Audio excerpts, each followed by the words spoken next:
All right, easy here for my latest partner, ExpressVPN. You're like, what the hell is that? I'll get to that. Calm down. First of all, going online without ExpressVPN is like forgetting to mute yourself on a Zoom meeting. Do you really want all of your coworkers to hear you trash talking them? Okay, so that's kind of like helping me illustrate to you what's up. Why everybody needs a VPN.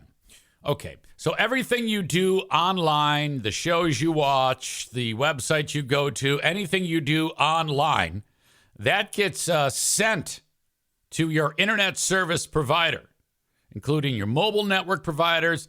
They know every single website you visit. All right? Reroute 100% of your traffic to ExpressVPN through their secure encrypted servers so your ISP cannot see your browsing history. Privacy is really big to a lot of folks, so that's why this is very, very important. ExpressVPN is the best. They hide your IP address, making it extremely difficult for third parties to track your online activity. That's important for your old pal EZ because with my setup, I can't have any compromises.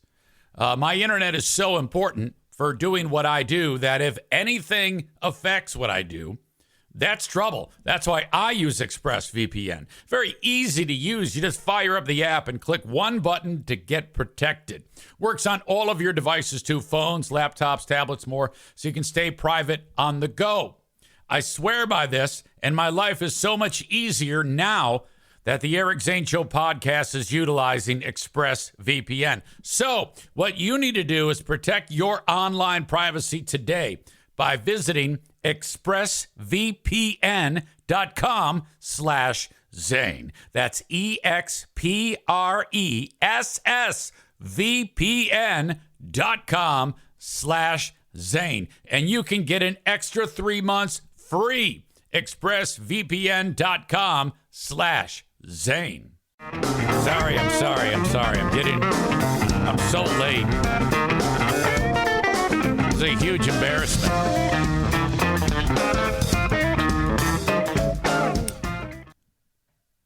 I just got off the phone, and in fact, I was going to you heard that theme playing for quite a bit. Because after our girl went public,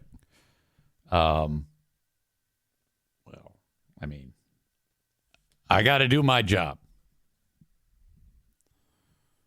So I put a call in to one of West Michigan's top attorneys, Ross Plante, and said, hey,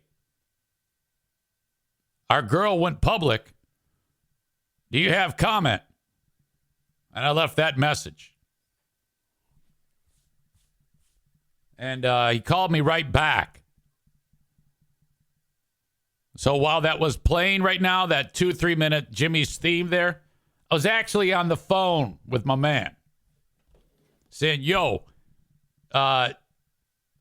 this just happened. He goes, what do you know? I go, well, now's not the time. Let me call you back when I finish this shit. Because word trickled down to your old pal EZ that Kelly Cheese has been, she went public with the whole divorce thing. Kenny says, oh, I'm lost. Relax. Hey, I'll fill in the blanks. As you know, the most talented member on that show, in fact, the person with only talent, in my opinion, is Kelly Cheese. So let's get the good out of the way. The woman needs her own show. She is like on fucking fire. I've always felt that way about her. Despite the fact that she has a disability with her crispy R's and weirdo noises that fly out of her face from time to time. I've been all about saying she is not afraid to say the things that are interesting. Now, when she does that, that doesn't necessarily mean that the twins are going to do anything with it. But, despite her life being in turmoil, she's continued to perform at a very high level, in my opinion. I've said that from the get-go, from the jump. Then months ago, I remember it was Rebecca, the multi-talented Rebecca here enjoying the show. She made the comment, I think something's going on with Kelly. I'm like, what? Huh? What are you talking about? And as you know, I am all things FBHW. I love following the drama of that show. I go, there's no way. Yeah, well, she deleted all of the Instagram pics of her and Ross. And I'm like, well, I don't know. And she hasn't, that's her husband, ex-husband. And she hasn't talked about him. And I literally didn't give her the time of day. And then a couple other people weighed in. And then I did a little poking around. And I think the extent of what I did on this show was like I am now. Like, so this is going on, and I don't know. And I was very suspect of it. Well, then one day I dove all in with the headline on this live stream that said, is the FBHW show where marriages go to die? And that did it, because then fans of their show started posting about my show and tagging her. Like, Jesus Christ. This is why we can't have nice things. Just keep that down on the down low. I mean, hardly anybody listens. I was going to say not everybody, more like nobody listens to my show. So if we sit here and talk about stuff, it's kind of like just between us. It's like, whatever.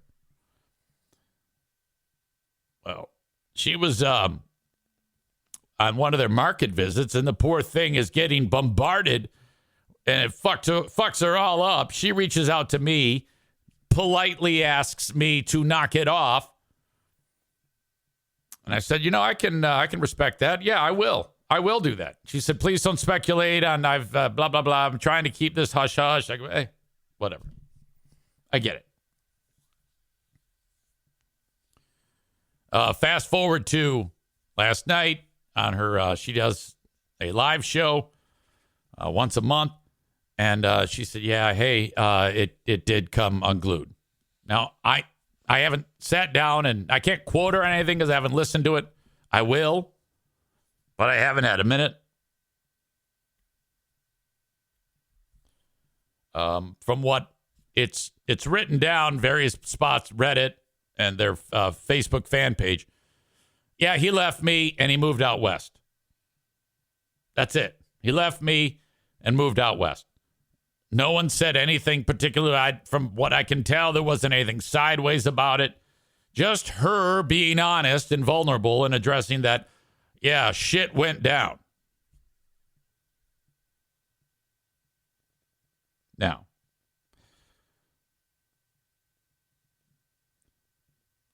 a lesser pot stirrer would go, oh, well, all things must pass. Just let it go.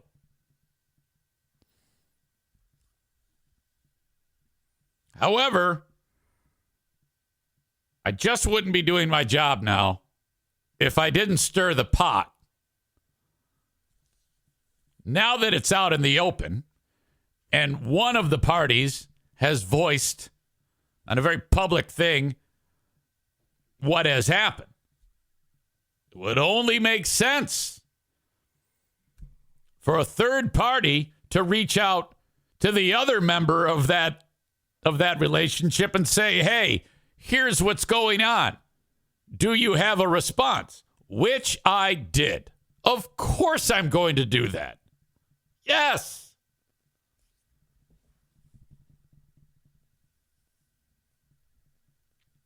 So, that brief conversation, I just spoke with my man, and I go, look, I don't have a dog in the fight, but I am interested in the story. This is what Well, he says, well, what did she say? I go, be honest with you, man, I haven't listened to it, but I'm going to. And, he is, definitely interested. He's definitely interested in hearing what happened. I think we really need to park, though, on the fact that that is now 5 goddamn divorces on that show in, I think Justin might have been the first one. No, Joe was the first one. 5. Count them, 5 divorces. Chris says, wait, is this her husband you were chatting with? Yes, ex-husband. I reached out to the other party. He's a prominent lawyer in town.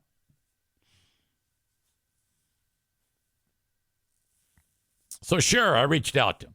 And when he called me back, I missed the call, so I called him. He picks it up. I said, hey, Ross. He says, yes. I go, this is EZ. He goes, oh, hey. I go, so here's what's up. And I spelled it out for him. The one thing that stood out to me is he goes, I don't listen to that shit. I never have. So what the fuck? And then EZ, the question is going to be asked, why? Why do you care? Look, assholes, let me explain this to you. It's the same reason why you dumb motherfuckers love the fact when your favorite celebrity is getting divorced, you love to find out what the fuck happened. And if Corn Dog Queen is going to be so bold as to talk about it on the radio, I think it's fair for the news media, me, to try to get the other side of that story. Jeremy adds, why does EZ care? Well, it's the only compelling thing on that show. Jeremy also adds, to your credit, EZ, once she asked you to stop speculating, you did. All the speculating from then on came from FBHW superfans. Exactly. And now Corn Dog Queen is out. She has said, I'm now divorced. He left me and went out west. And then that's it. Again, I have not listened. I'm going to. Ross will listen too. We will compare notes. I would like to get them both on the podcast at the same time. I don't think that would happen. I don't think she has any interest in being on my show. Why would she? But I am going to approach Ross with, I go, look, I'll get the audio. I'll send it your way. If she's going to go public with it, and if you want the opportunity, you don't, I mean, obviously it's up to you. I can't make you do anything. But this platform has been the place for FBHW exes. I have an open door policy to all exes of Free Beer and Hot Wings show members. Now, they've not all been on. In fact, only Hurricane Ashley has been on, and that was a spectacular moment. But I would love to have I could do my own radio show with just exes.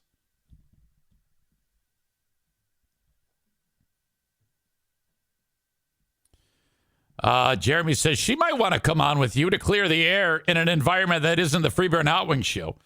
But there is a 0% chance Greggy would ever let her do that. Well, I don't know. I don't think Greg has a say.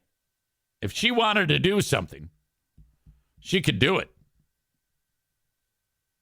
By the way, I heard Greg refer on that show the other day that there is 3 producers. Are you telling me you are only paying her a producer's salary? That is sinful, in my opinion.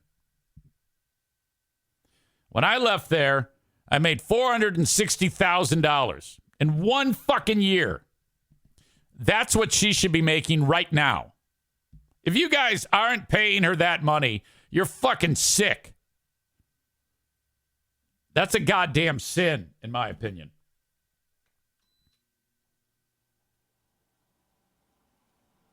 Boy, that makes me sick. To think that that's what I was fucking earning. Oh, my God. It's fucking terrible. It's so disgusting.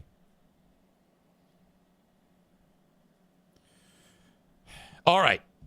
So that is the latest. She went live with it last night. She went live with it today. She's out of the closet. She's single and ready to mingle. She's got a wide open, because she digs chicks and dudes. So there's that. Just like Hawk Tua said. Hawk Tua. She said the only way to get over one is to get under one. Kenny says that money that I made is all spent on running gear and hidden packs of smokes. Which, by the way, up north this past weekend, I could have used a dart or 10. There is nothing more spectacular than being in the wilderness in the middle of that fucking silent jungle with a fucking pack of Newpos, menthol. Oh, my God. Queen of the Forest was with me, though, so no can do. Believe me, I tried. I wandered over in a charity scam Mike's trailer, and I like searched it up and down. I was like, God damn it, you got to have a pack of smokes around here. What the fuck is wrong with you? Okay. So that is the beginning of this saga. Now, where this goes, I don't know. Maybe nowhere. That's up to the players involved. Open door policy on this show. All people involved in marital issues on the Freeburn Hot Wing Show have an open door policy. With the exception of Joe. I don't want Joe around here. But now I find it interesting and fucked up that fucking Free Beer, this guy talks so much shit about the amount of divorces on the Bob and Tom show. His show officially has more than twice the amount of divorces. What the fuck? All I'm telling you is there's two sides to every story. So beware. I have to share with you something that I meant to share last week or so. It is my Father's Day gift. As JT Surf says, whatever happened to Joe? Joe is living in the Bay Area of California, teaching people how to rock climb, from what I understand. What a fucking loser.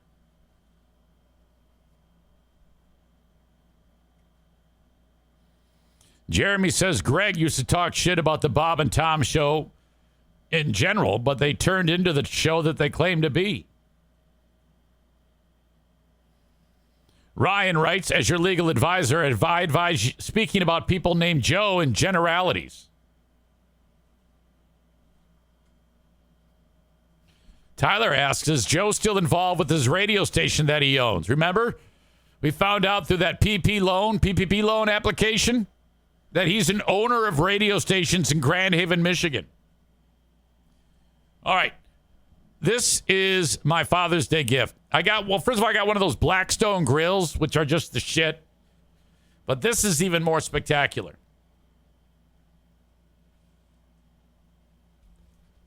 Look at this canvas. Okay. This is a classic picture I took in this studio when O'Neill, Bruce, and Darla were sitting in the chair. I think I could fucking market this and sell it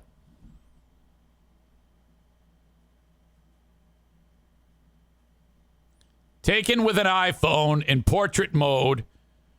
Absolutely fantastic. The only thing is, no Benny the One-Eyed Wonder Dog. But there you go. Bruce actually on top of O'Neill. Darla in the front. Jeremy says, I would buy that. I would buy that print and keep it in my record room. It's a fantastic picture. And now I've got it in canvas form.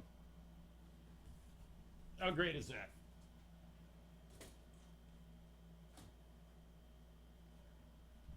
Keep that nearby. Okay. Put an Eric Zane logo in the bottom and sell it as swag. Oh, yeah. All right. Welcome into the show. That concludes the gossip portion of FBHW divorce news. I fully expect the usual suspects under their fake names on Reddit and whatever the fuck on Facebook and drop the hammer on your old pal EZ. And look, to that, I say, in a business where people are dying for information, there is nothing wrong with me taking a news story of my favorite morning show, talking about it, and then digging deep like a true news hound would and getting the other side of that story. Not only is it interesting, but I hate those fuckers. All right? And you're goddamn right I'm going to do that. 10 out of 10 times. 100%. Without a doubt. I don't give a fuck what anybody says. That's happening. So unapologetic about that. And I'm excited to get to the bottom of it. Because if Corn Dog Queen goes large and says, hey, this is what happened, I'm guessing the other side might have another angle of that story. I seriously doubt that the other side of that is going to go, yeah, she's right. That's all what happened.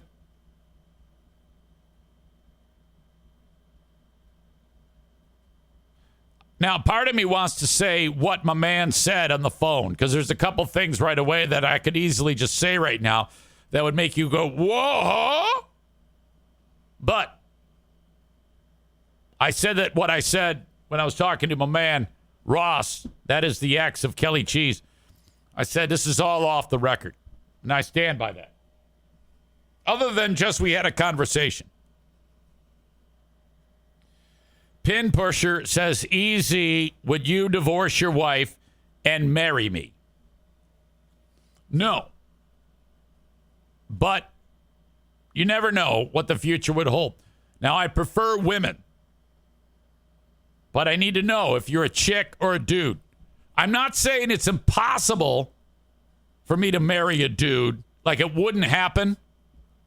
But 9.99999 times out of 10, I'm going to go chick.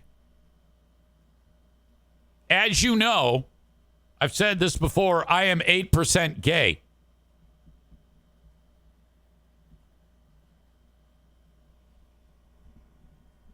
I am not afraid to say how attracted I am to various men. Like George Clooney, Leonardo DiCaprio, and Anderson Cooper. Ryan says, big fraud, you know that I'm saving my 3% gayness for you. Well, I appreciate that. Again, that's all personal growth. There was a time when I was he who doth protest too much. Oh, my God. Oh, I hate you gays. Get all butthurt whenever. The time the guy at Meyer said I had a nice butt, and I was all offended. And actually went to the air and said, oh, my God, it's disgusting. It's so terrible. I secretly want dick. Mike in Western Massachusetts says, I thought it was 9%. It might even be more than that by now. I don't know. All right. Thank you very much for checking out the show on Facebook, X, and YouTube. But I'm going to cut you loose. If you want the rest of the show, you got to go on Twitch. That's where the show is uninterrupted. Twitch.tv/Eric Zane Live. Or download the Twitch app and search Eric Zane Live that way. What I'm saying right now becomes the audio podcast. So you can download it and listen to the audio podcast. Subscribe on whatever platform that you are on, and the show will show up every single day. Just search Eric Zane Show on your favorite audio platform. I have a Patreon, patreon.com/Eric Zane.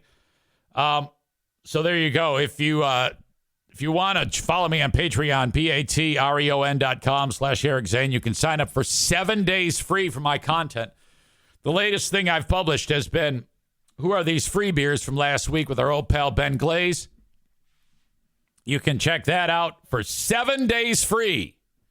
Patreon.com/Eric Zane. All right. For you folks on Facebook, X, and YouTube, I appreciate you being here, even if you're just here to get the fucking gossip, which is totally cool. I don't mind. Because that's, honestly, people love gossip. And this story just broke where Kelly, the only person worth a shit on the Free Beer and Hot Wing show, way underpaid, came out and said, I am divorced. Long story short, he left me and went out west. Well, that got me thinking there has to be another side to this. I reached out to our pal Ross, which is her ex-husband, struck up a conversation. I said, look, I don't have time to break it down right now. I'll talk to you after my show. He said, totally cool. That's good. This all hot on the heels after Kelly reached out to me a month and a half ago and said, please stop speculating. Okay? I appreciate you asking. I can honor that. Now that it's official, I am talking about it.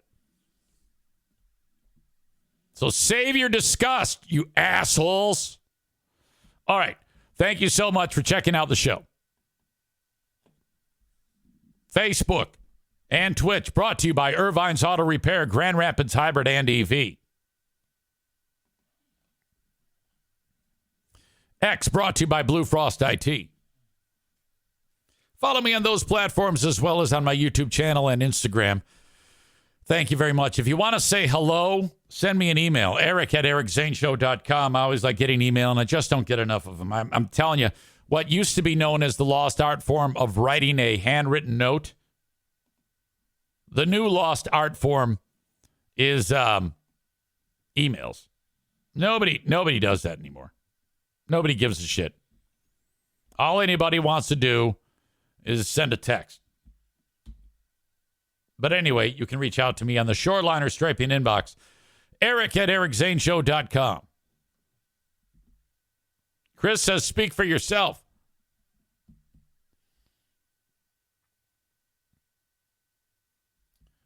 Let's see. About my gayness, Ryan says, the numbers can fluctuate on a minute-by-minute basis. If Eric Zane is not on my screen, I'm back at 0%, for example. That's true. Chris, Soccer King Chris writes, I blow up that Shoreliner's email inbox. By the way, what are the odds of the NPSL's Michigan Rangers making the playoffs? I need to know these things. I had more fun doing those fucking soccer games. God damn it, was that great.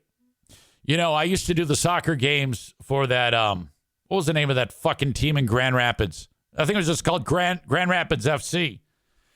And I don't know, it seems like the NPSL games, I really enjoy them a hell of a lot more. I think that probably because Chris is in there with me and him and I are raising hell along with Colton Coltron.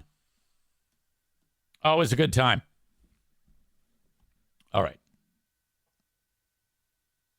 Chris says, we'll know after games this weekend. The boys are away to Pittsburgh. Don't they suck? Pittsburgh?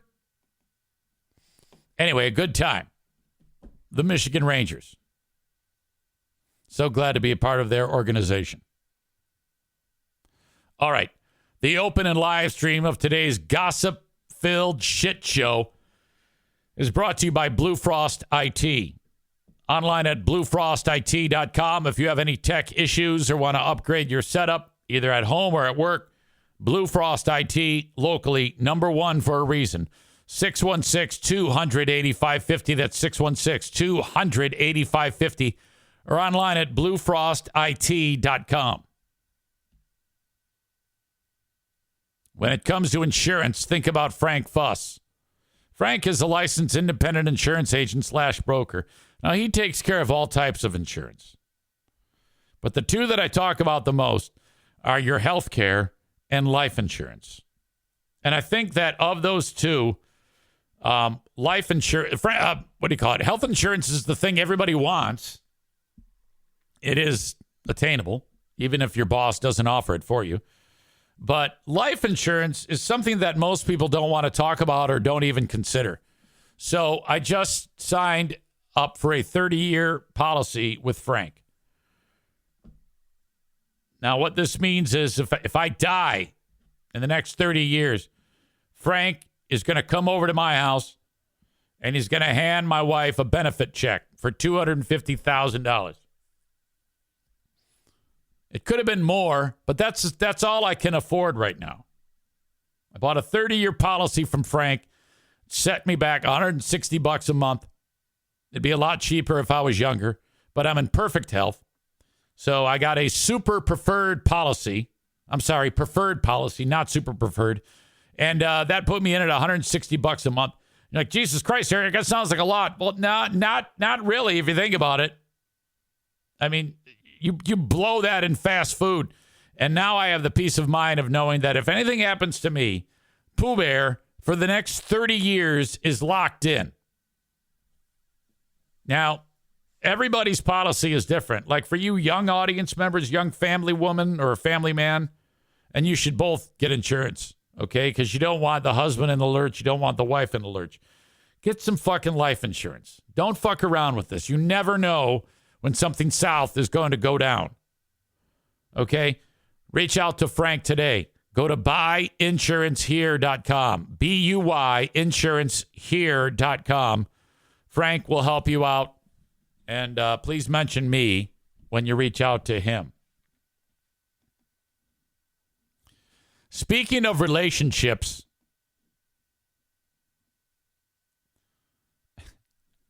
I want to get into Kelly Stafford. Now, everybody is killing her. Stephen A. Smith is really losing his mind over this. I think I need to get that. Stephen. How do you spell Stephen? A on Kelly Stafford.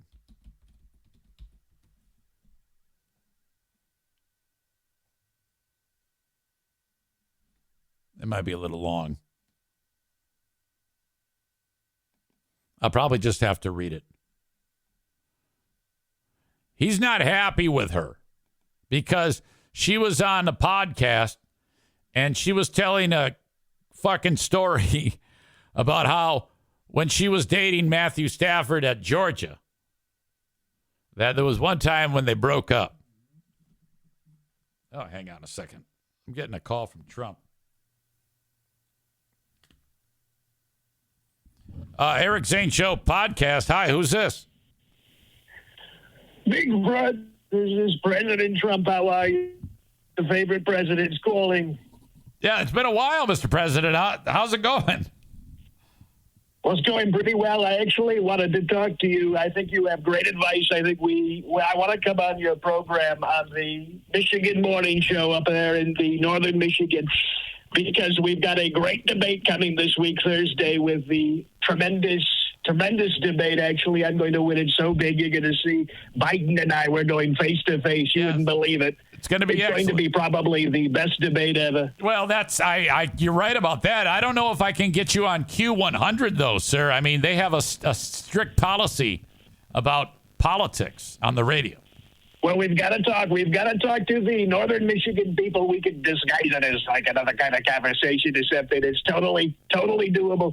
Look, I've been doing a lot of prep work, and I know you've got elderly parents in these things, and so I'm looking for some advice, too, because I've been going to nursing homes in these places and arguing with dementia patients, trying to prep for the debate, and it's not going well because they're kind of sick-minded, if you think about it. Do you have any advice for your old pal, Trump? I wouldn't refer to elderly people as sick-minded. I mean, I mean, it is what it is, but I don't know if I would say that they're sick-minded. However, that probably isn't a bad way to train for your conversation with President Biden, is to talk to dementia patients, because I agree with you. He's fucked up. Well, I always have the best ideas, actually, Big Front, because I have the biggest plans, I think. So many people, they come up to me, they say, how do you think about these things, like going to the nursing home and stuff? I said, well, I've got to prep. Years ago when we did the Hillary Clinton debate, I prepped like you wouldn't believe. I prepped so great. Right. And then the first time I met with Biden, he was so bad. Right. He was terrible, actually. And then now he's even more gone. So I feel like I have to kind of get into the mindset of one of these dementia patients, and their mind is all over the place. I was talking to a guy the other day. He farts and shit is literally pouring out of his asshole right in front of me. And my staff, they're going, this is disgusting. I said, this is exactly what we need to do. This is exactly what we need to do. So you would think then that the idea would be that Biden might actually shit his pants while he's out there. Oh, I think he's got Depends on. I think he's always got a diaper on. It's because look at him. I mean, he's sitting every day. His eyes are barely open. It's terrible. Okay. I mean, I don't even know if he can really see if you think about it. I don't deny that you will win this debate. It's going to be a complete embarrassment. I don't think you really need to even try that hard, frankly. I thought about not debating, actually. I didn't go into any of the Republican debates. I thought that was a total waste of time, and I was right there. But my staff says I've got to do the Biden debate. I want to debate this loser because he's such a piece of trash. He's got the witch hunt. He put me into trial like you wouldn't believe. And look at his son. Look at his little son. Not doing so great in the courts, is he? And there's going to be so much more of that once I'm president. You're going to see it's going to be probably the biggest witch hunt maybe ever. And I thought I was the most persecuted person maybe ever. Well, but we're going to go so big on Biden. We're going to destroy him and everything that he knows. Now, I, of course, have told you that there's no way in hell I'm going to vote for you, but you are going to win. I mean, I would be shocked if Biden somehow won this thing, President Trump. There's no way he's going to win. I mean, look at what they've done to the economy. It's crazy. Americans can't afford simple things. Look at gas prices when I was president, and look at them today. It's crazy.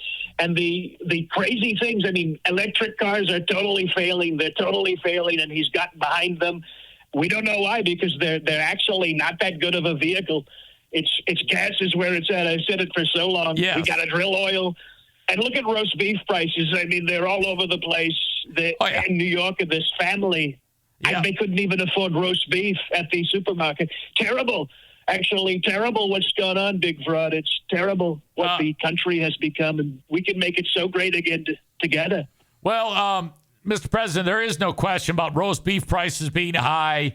It's a total mess. I don't know if gas has anything to do with the presidency, but whatever. At this point, I don't even give a shit, honestly, because we can totally drill. We can drill so much oil, Big Fraud.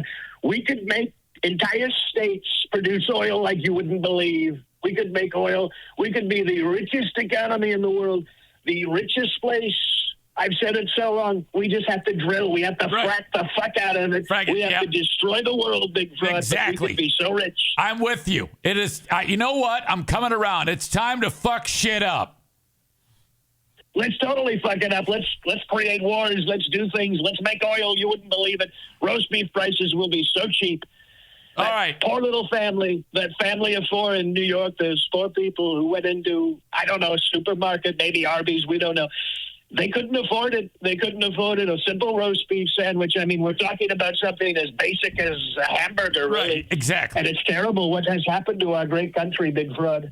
Mr. President, I always appreciate you calling. I'm still waiting to hear from President Biden, but this is so cool that you just drop in and say hello. At the end of the day, of course, and Biden, he doesn't even know. He would never know you even existed. No. I am so sick. Because he's shitting himself right now in the White House. What a terrible thing that's happened to our country. We've got a man sitting in there shitting in his little diaper, and he's done such terrible things, big fraud. Go fuck yourself. And listen, I'm going to do probably the best debate ever on Thursday. If you want to talk about it on Friday, you know who to call because I'm going to win probably bigger than anyone. I appreciate it, sir. I appreciate it. And thank you for telling me to go fuck myself. Oh, fuck. Bob with a great question late. Mr. Trump, would you consider a cabinet position for the Hawk Tuah girl? Oh, my God, yes. I don't even know what the fuck I was talking about. I'm talking about Kelly Stafford. By the way, look at those two dogs. I'm surrounded by cuteness. You got Darla and Bruce right there. Okay. Let's get into this Kelly Stafford clip. She was on a podcast talking about Matt Stafford, what she did to make Matt Stafford jealous. And everybody just hates her over this. A casually date and you were all in? Yeah, girl. Oh, I know why. Gotta do this every time.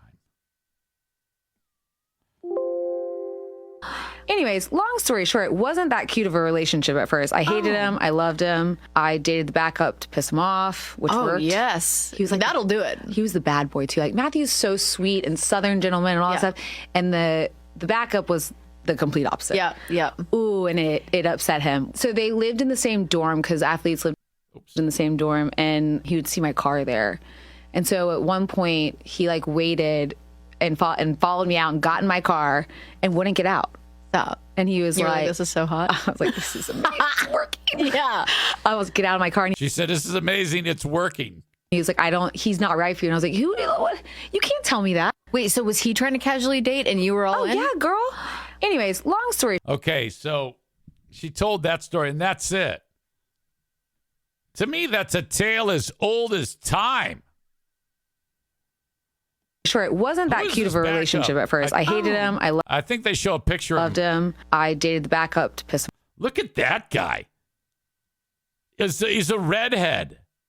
A shaved head redhead. God damn. He looks like one of the fucking Morlocks from the X-Men. You know that guy's got a abnormally pink penis too. If I'm Matthew Stafford, I'm like, Jesus Christ. You can't date that guy simply because of his abnormally pink penis.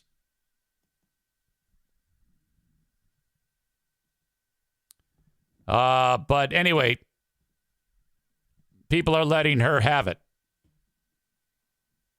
I don't know. I don't really think that's that big of a deal.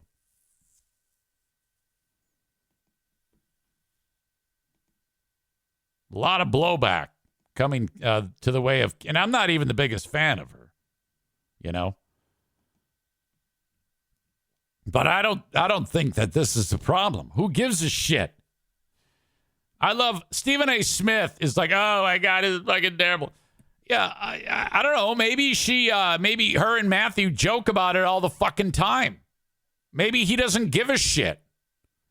If Matthew Stafford doesn't come out and say something, why is everybody else talking on his fucking behalf? Stephen A. Smith questioned Kelly Stafford. Quote, how is that y'all know that men have egos and males are ego dominant? Huh? But you forget that when it comes to your own man, what could possibly make you, if you are Mrs. Stafford, what could possibly make you think that it is okay for you to go home after revealing to the public, I kicked it with his backup? Well, who gives a fuck? Why are you so upset about this? What possible advantage could you peel from that with a husband of yours who you have 4 kids with? Well, it's an interesting story. To me, Kelly Stafford, I have a newfound respect for Kelly Stafford. If she goes and reveals that great fucking story, which was great, and she did a good job telling it, that was a fun conversation to listen to. That's why, Stephen A., how can you possibly ask the question, how could you? Because it's interesting. Why else would someone talk about it?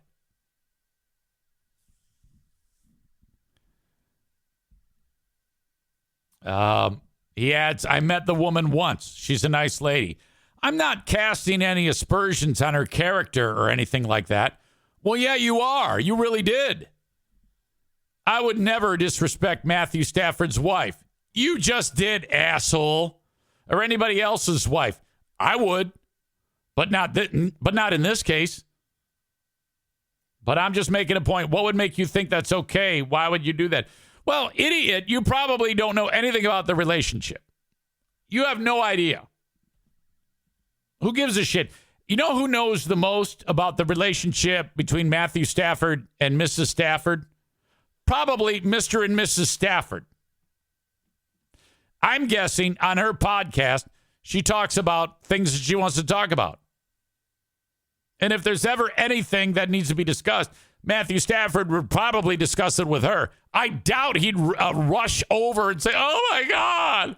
So I'm pretty sure that Kelly Stafford knows what she's doing.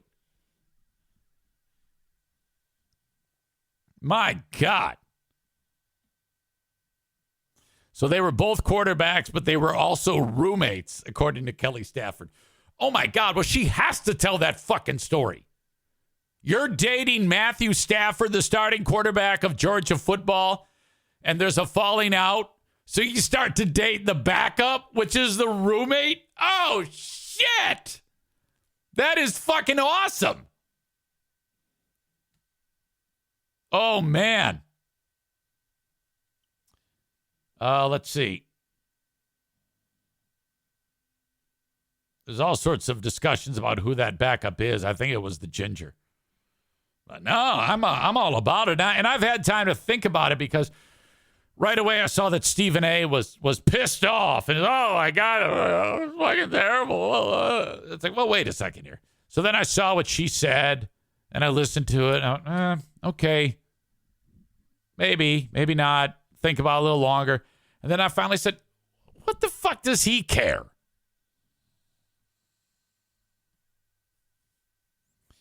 Chris says Stafford is chill. Remember when he just walked away after that girl fell off the stage at the Super Bowl party? Oh, shit. Everybody hated him for that. I don't know if that means he's chill.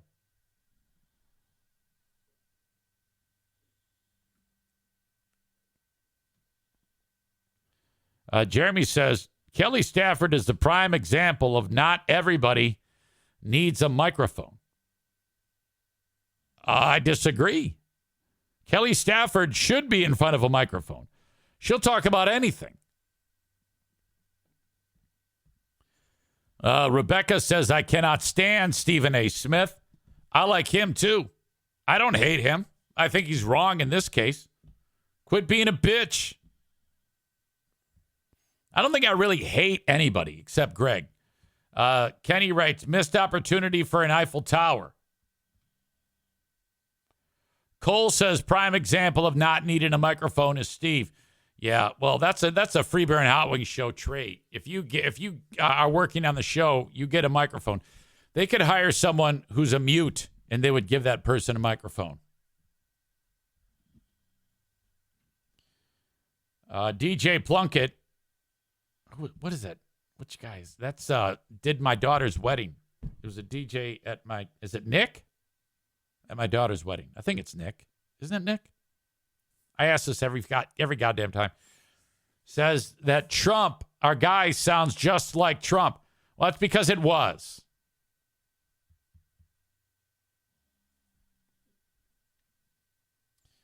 Hurricane Ashley is here for the first time in a while. She says, nobody liked it when I was Hawk Tua girl my entire life, and now she's famous.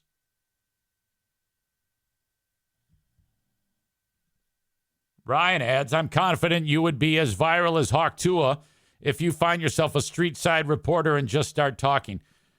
And she says that's fair. I don't agree with that. Okay. Chris says, don't get her fired again, Easy. Yeah, she tried that shit once, saying that I got her fired for saying her name. I was like, shut up.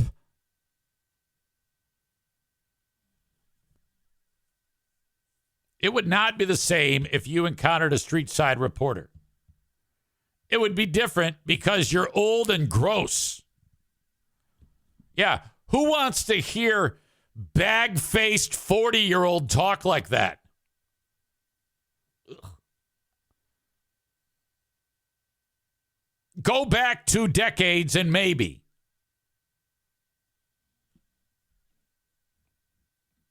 That's coming from your older brother, which is what I can equate myself to be. It's like a brother-sister relationship.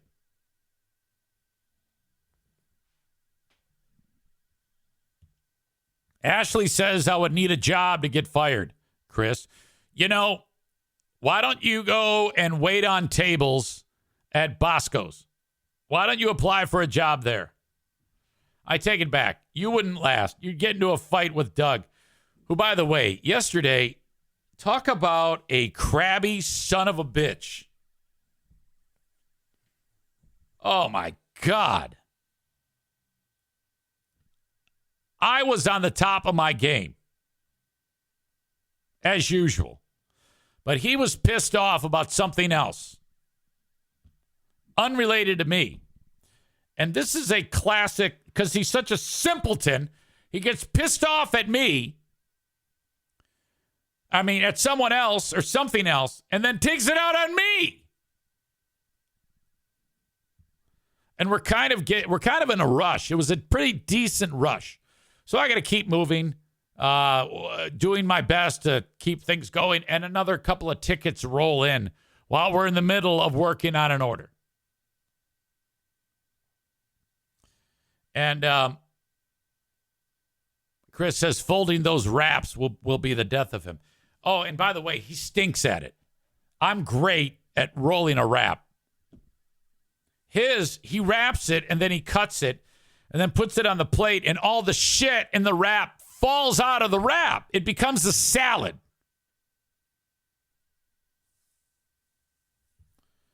A couple more tickets come in. I go, all right. Let me know when you want to go with these. Typically, when we're in a spot where we're buttoning up one order and other ones come in, you just hang the ticket and wait until it's time. So I was just letting him know. To me, it's all about communication. I go, these just came in.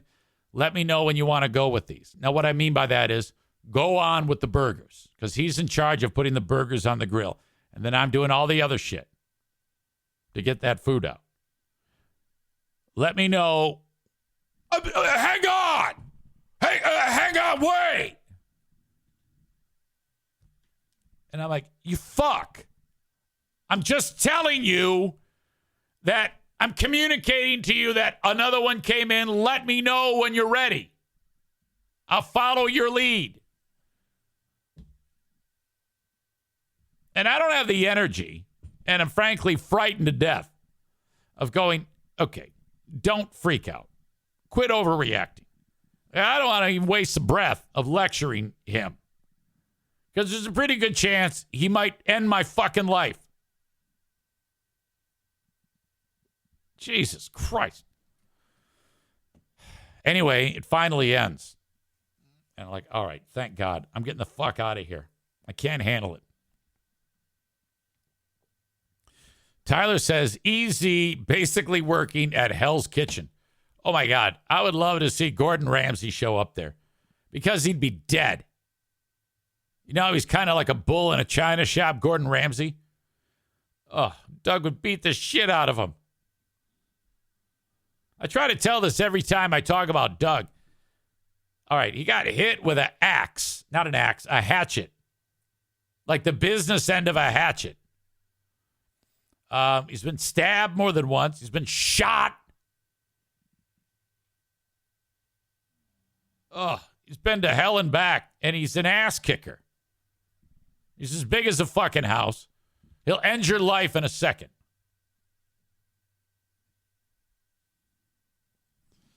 Joe Stinkpot says, I just left King's room. My hair looks better than Burn King's and almost as good as Eric's. I got to get there, too. Which one did you go to? I think I'm going to go to the one in Wyoming.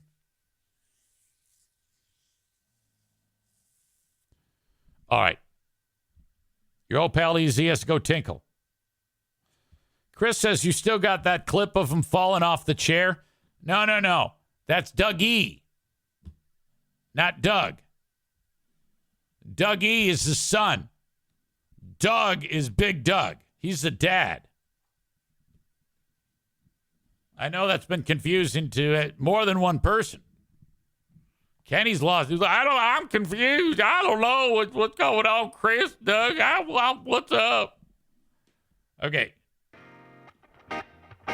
I'll be back in a second. Stand by. Cool. The pain medication is starting to wear off. The latest EZ malady. I think there's light at the end of the tunnel, but I have got to learn to understand that I am getting old. I need to recognize my limits. I mentioned it yesterday, that fucking car dolly. It's not easy to roll up a hill. But there I am dragging that fucking thing. And then it wasn't until like 10 hours later, I'm like, what the fuck? I'm sound asleep. And I'm like, I feel like a beached whale with his organs collapsing in on himself. So bad. It's tough to breathe. And now I got the urge to do it. Hopefully by the time the vacation starts, I'll be feeling better. But what a pain in the ass it is.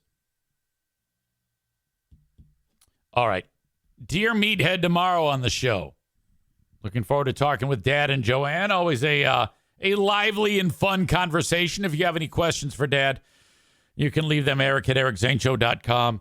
He pretty much is to a point now with his memory where unless you talk to him on a regular basis, he will not remember you. Poor man's brain is being erased. I found this out that he can't read anymore.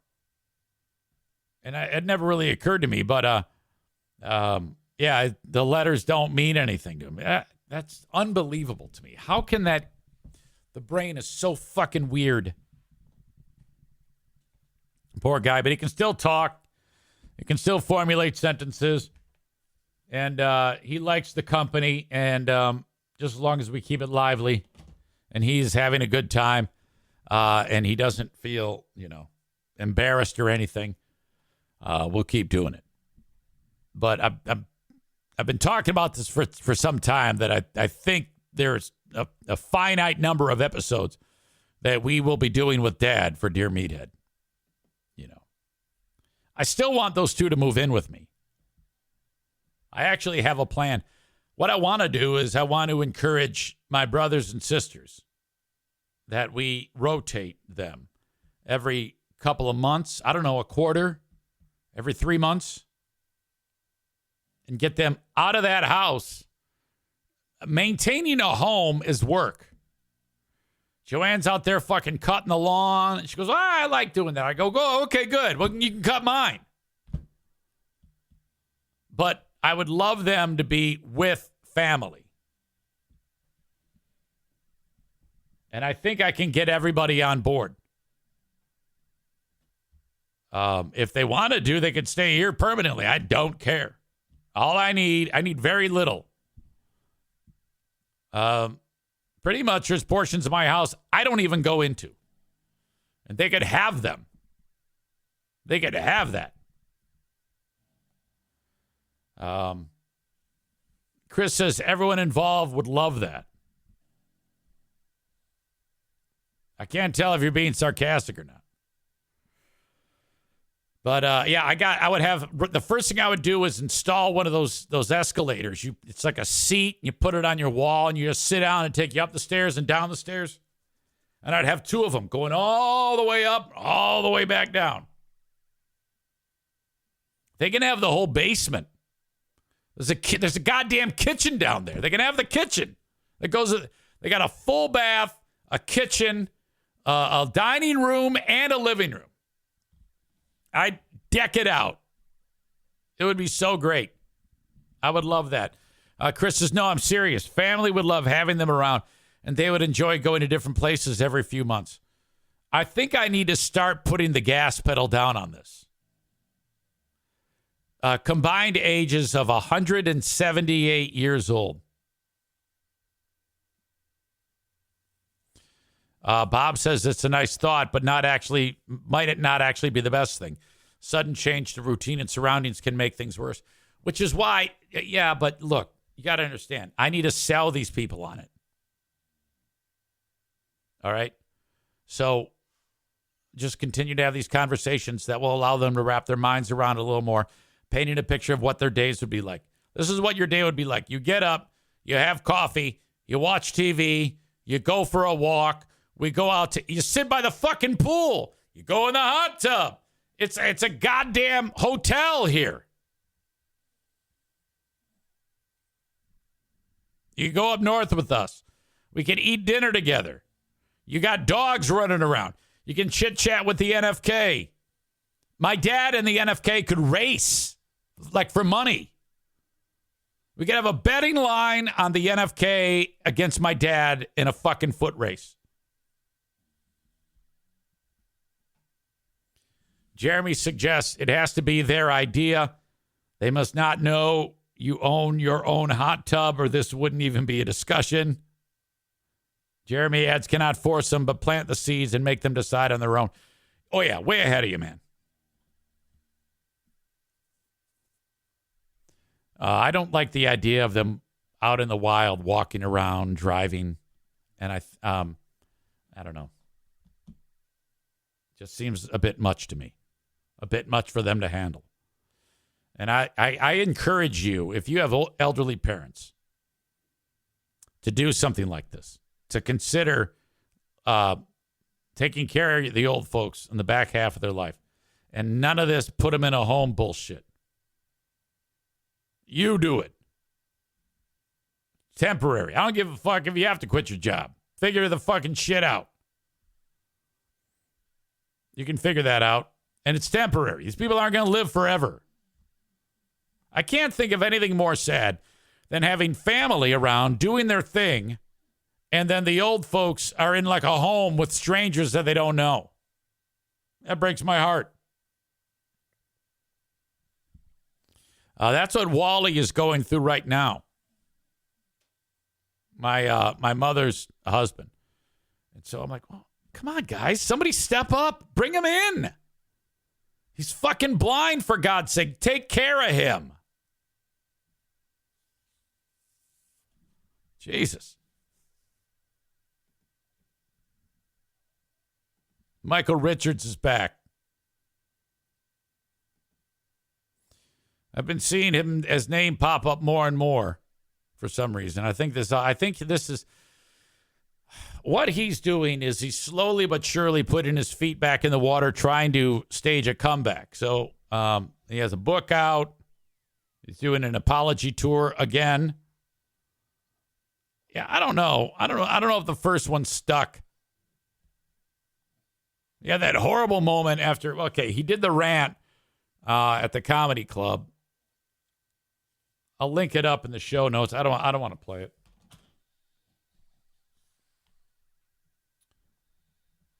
And then, like a day later, he shows up on the Letterman show with Jerry. And it was way awkward. The story hadn't percolated enough for them to, I don't know, it was just the weirdest goddamn thing ever. I don't know if he's been heard from since, frankly. I don't know if there's any coming back from that. I mean, there have been people who have come back from the N-word. Kyle Larson, the NASCAR driver. He came back. He was successful at it. He casually said N-word hard R while doing online video games. That's what the thing during COVID. He's doing like a racing game with fans. He's like, "Hey, buddy, are you there? Hey, N-word hard R." It goes out for the world to hear. It's like, oh no. Goes on an apology tour and then goes away for extended time. Comes back, he's good to go. Morgan Wallen. He's caught on the Ring doorbell cam referring to one of his friends as the N-word hard R. He's in trouble. He gets banned from country music. He comes back. No problem. I think he's in trouble again because he threw a goddamn chair off a roof of one of the clubs in Nashville. You can come back from N-word hard R. But Michael Richards was different. It wasn't like just a casual saying of it. I would say of all those, Larson's was the least problematic. What do you call it? Morgan Wallen definitely shouldn't have said it, but it wasn't like rage-filled directed at black people, which is what Michael Richards was. It was rage-filled directed at black people. N-word, hard R, screaming it at the top of his lungs. But he's trying to come back. Richards said, or Mason Blue says Richards meant it. Yeah, it was, that's the vibe I got too.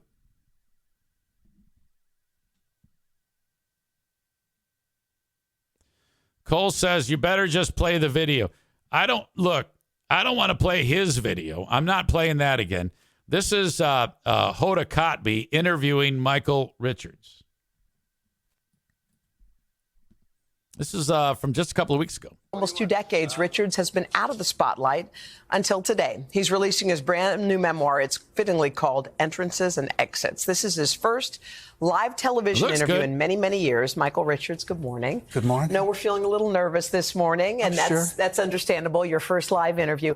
We haven't seen you in many It's been a while since you said the N-word. years, and you're out now with a book. And we should just get this part, I think, out of the way, because the reason that you have been out of the spotlight was because of something that happened back in 2000. Look at him. Look, he's like, I wish this wasn't happening to me. He's like, I knew this was going to be the thing. And it happened at a comedy club, and they called it a big racist rant, which it was, and you sort of disappeared from that point on. So I know you've done a lot of work since then. How are you different today than you were on that day? Oh, done a lot of work. What do you mean? Now, if I did what he did, I'm not doing any work. Okay? And I'm not acting like the way he's going to act. He should probably just go on here and say, well, here's what happened. There was a black guy there, and I called him the N-word with a hard R because, and that's what he is. That's what Michael Richards should say, because that's the way he feels. I don't feel that way, just to be clear. He feels that way. So anything coming out of his mouth here is a goddamn lie, in my opinion. Oh, the difference. Probably more aware. Probably more broke. You mean to tell me you weren't aware back then that calling a black guy an N-word with a hard R is a problem? You see, this is already fucked. Oh, I'm more aware. How are you different today than you were on that day? Oh, the difference. Probably more aware of myself. Anger. Looking at it very closely. It's something that's always with us, certainly with me. Not as horrible as it was 18 years ago. Anger had a hold of me. And I love my anger. Some of the best things I've ever done creatively has been while angry. So quit bad-mouthing anger, all right? You're an idiot. That's all this is. I canceled myself out. Oh, my God. No. Everybody canceled you. You didn't. I mean, you said it, okay? But you're suggesting that you did this on your own like you meant to do it. You canceled yourself. Take an exodus. Yeah. Get away from show business and see what the heck is going on inside me. Yeah. Like you had a choice, you piece of shit. You were ranting and raving like a lunatic. To have been so despicable that night, and losing my cool, and hurting. Mm-hmm. He's the king of just one words. Yeah, anger, hurting, anger, hurting. Did you make amends? Amends, anger, N-word, hard R. Do all the things that Did you feel like you said you were sorry and you did all the things that you should have done? I think so. Yeah. Certainly getting to a place where I could forgive myself, because I have to move on, to be true blue about that. That was a very This is painful. critical moment in your life. And another critical moment happened in 2018 when you were diagnosed with cancer. And I feel like there are certain moments in our lives that just snap our world into focus. It's like, I have a beginning and an end now. So I'm going to figure out how I'm going to live these lives. How did that diagnosis change you? I thought I was going to go, really. I'd given into that. And then I found out that if we move fast enough, we could get at the cancer. And I had a great surgeon, a Dr. Bowie at Cedars-Sinai there in Los Angeles. Did he remove your racist views? And, sorry. Oh my, I made it. Yeah, you sure. I beat it, and that certainly motivated me to It's like he's Kramer all the time. What an awkward fuck this guy is. get at the book, because I went through a big review of my life. Isn't that interesting when we do that? When we decide to kind of sift through all the stuff and see what's there. Yeah. Most people, when they see you on TV, they remember you as Kramer and busting through the door and, doing what you did. I found it totally surprising that you never watched the show and you never watched your performance up until a couple of years ago. So how come? I used to in the very beginning, but I would just see how I could make it better. Oh, so you were like too critical. Okay, I can't take this anymore. I'm halfway through this. And I feel like if I were to, all these alarms are going off in my head about this being a horrible interview. This is one of the worst things I've watched in a long, long time. He's worth $70 million. He definitely has a hot tub. Just use it and disappear. The quote, anger is always with us. Maybe, but I've never been so angry that I felt the need to call someone an N-word hard R, says Jeremy. He adds, quote, forgive myself. I'm glad you're able to forgive yourself, a white dude, for using N-word hard R. How brave of you. Tyler says after his cancer diagnosis, he probably thought, yes, people can't possibly hate me now because I have cancer. Bob says he didn't watch it because the show sucked. I've never once sat down and watched an entire episode of Seinfeld from beginning to end. I've only seen clips over the years, and I've found them funny. I've never watched Friends either. Not a one.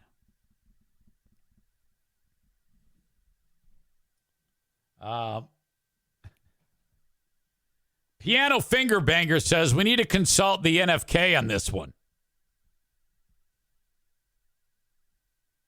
Yeah, he uses that word from time to time.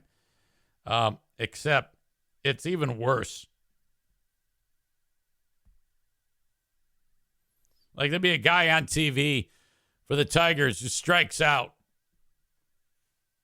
And he'll call him that nasty word. And I'm like, dude, we can't do that. We can't do that. You can think it, but we can't be saying that. Ugh. I will never forget that moment at the nature exhibit. We don't go out much anymore. Yellow sweatshirt on his shoulder.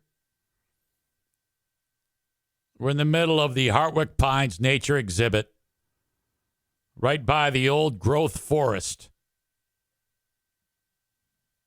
This is like a log cabin display that the state built so you can go see these dioramas of various, woodland creatures. There's the fox, and there's the black bear. You can see these in northern Michigan forest.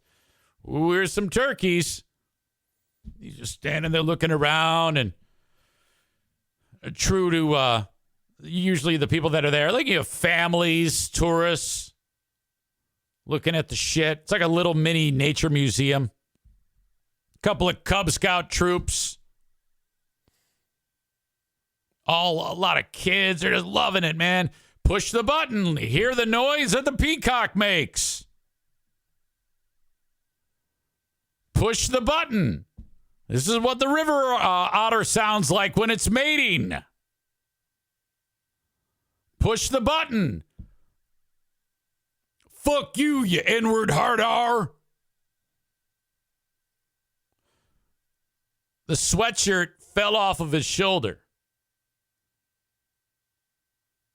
While bending down to pick it up, he gave it the finger as it's laying on the floor and said, fuck you, N-word hard R. Ugh.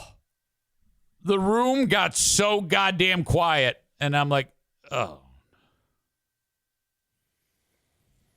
I put my arm around him. I go, dude, we got to go. We got to go.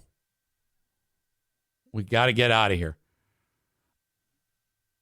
We get in the car. I go, buddy, that you just ruined everybody's day there. Not to mention, if anybody happens to recognize me, I mean, Jesus Christ, this is a big deal.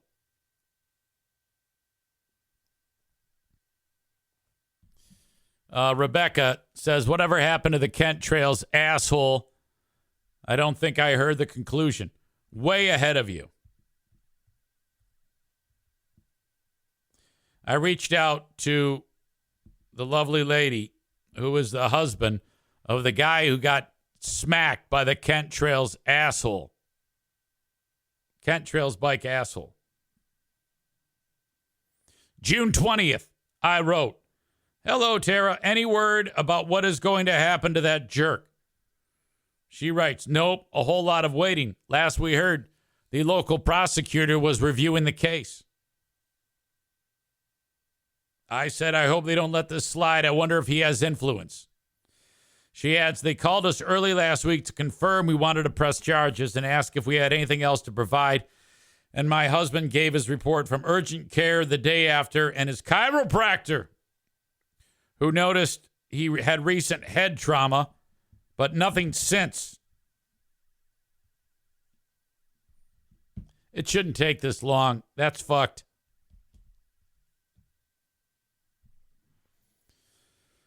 All right.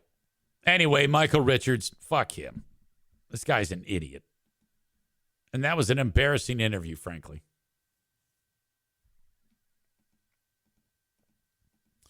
All right.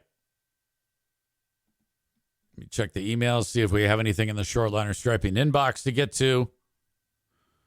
I got a new follower on Twitch. Thank you, JQuill17. I appreciate that. There is some celestial excitement in the works. In September, there is a star that's going to go nova. Not supernova, but nova. What is that? Well, it's not as big as a supernova. What are we talking about? Well, it's called a binary star system.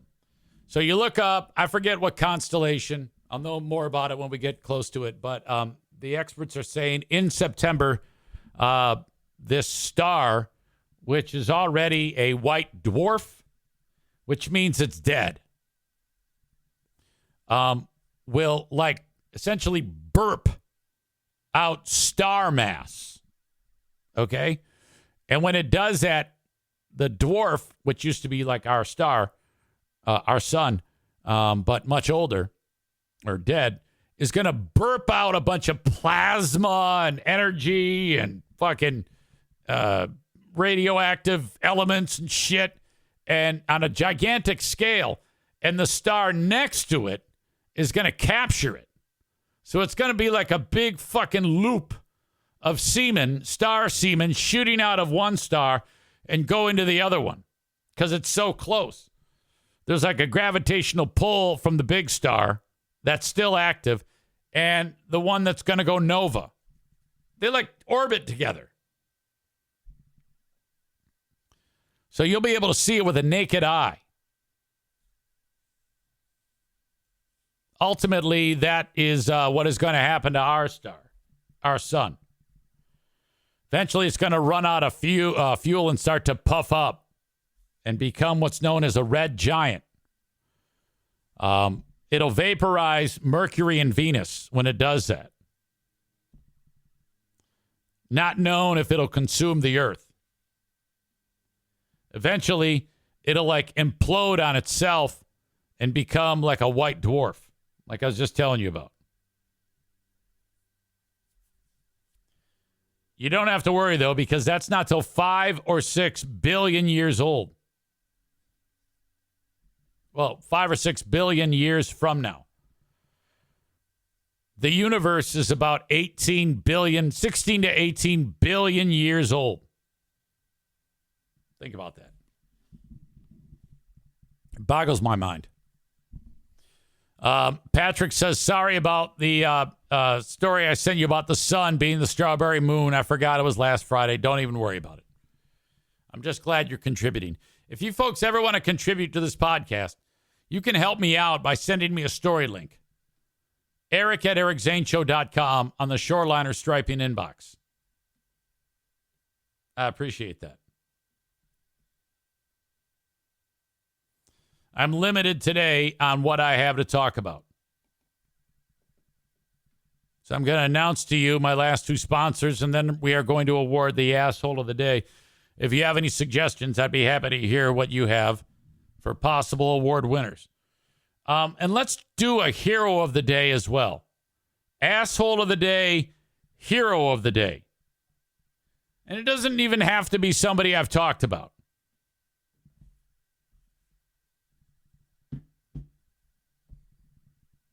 Buy now, refinance later with the Mario Flores Lakeshore team of Van Dyke Mortgage. The latest believers in that, Jackie and Justin. My daughter and my son-in-law. Now, this is the next step in life because they were married like a year and a half ago, 2 years ago in November. And I know going into this that the plan is buy a house and then start planning for babies, God willing. So I'm pretty stoked about this. And I'm happy that Mario is making their dreams come true. Buy now, refinance later. The Mario Flores Lakeshore team of Van Dyke Mortgage. 231-332-6505. 231-332-6505. Call today and mention EZ. Finally, Berlin Raceway has racing this weekend. They took the week off yesterday or last week for the Berlin Fair. Online at berlinraceway.com. Get your tickets. They are $14. 15 and under free. Parking is free. Bring in a cooler, 12 by 18 or smaller, with all of your soft drinks and snacks. You can bring a 5-course meal. I don't care. as long as you have no glass and no alcohol. BerlinRaceway.com. They have beer there. They're only $6 a pop. That's pretty cheap. Which, by the way, that Meyer LPGA Classic to benefit Simply Give a couple weekends ago, the concession stand prices were unbelievably cheap. I think a beer was $3. They really do a great job over there. Thank you to Berlin Raceway. Online at berlinraceway.com. Bob says, asshole of the day, Mr. Kelly Cheese. Hero of the day, Kelly Cheese. Now, look, I can't take sides in that. Why do we want to say anybody in that is an asshole or a hero? I don't understand that. You haven't heard anything from anyone. You're showing your age. I think you're in your 30s, and that's a very millennial thing to do. It might be fair to hear what the other party has to say, Bob. You dumb piece of shit.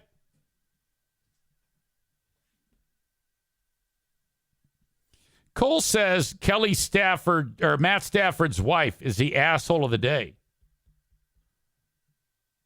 Joe Martinez is going with the asshole who cut in front of him and fucked up his truck. I'm just glad you're okay.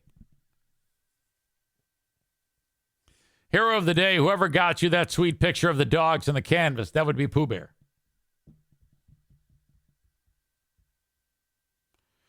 Cole says, hero of the day, Eric Zane, for getting to the bottom of why Mr. Cheese flew the coop.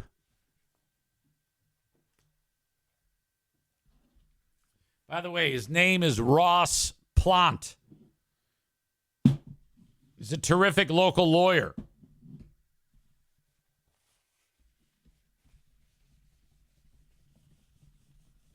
I don't think either of those people are going to win any awards.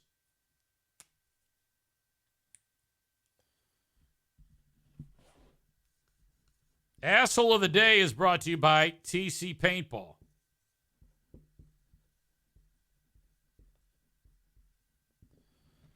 "18 years later, the asshole of the day is Michael Richards." Fuck that guy.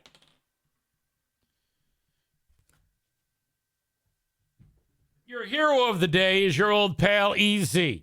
I like that idea. For getting to the bottom of why Mr. Cheese left.